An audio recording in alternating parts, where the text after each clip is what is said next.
SmackDown wasn't going to live up to the hype. We said it wasn't going to live up to the hype. I believe we ended the show on Raw, our show on Raw, saying, good luck, SmackDown, which is the text I read.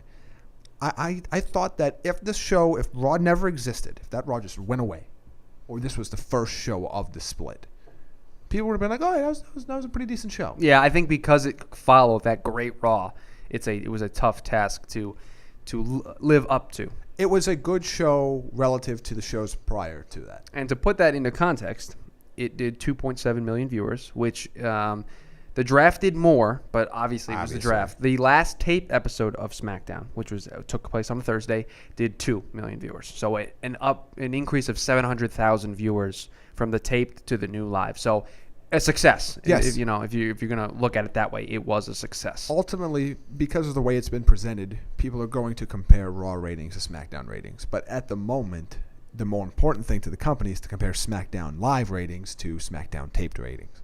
Because if they go up, that's what you're trying to accomplish. Because I mean, the reality is, it's going to take a while. Yeah, but you also want to put together a good show. And again, the initial ratings aren't really indicative because people are going to watch to see what they do. The real determinant of if this is a success or not is a month down the road. If they can uphold these 2.7 million numbers or even be upwards of that, then it's a success. I'm not looking at SmackDown ratings with any sort of expectations until post SummerSlam. I mean, I don't look at ratings that way in general. But I mean, it's going to happen because sure. And they've made a point. They've said it on TV about the TV ratings, and Corey Graves brought it up on Raw.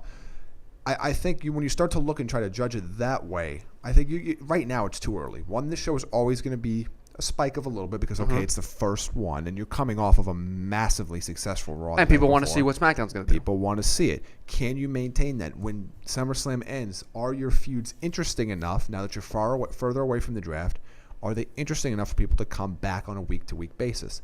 That's when we'll really see if this is going to make a difference or not.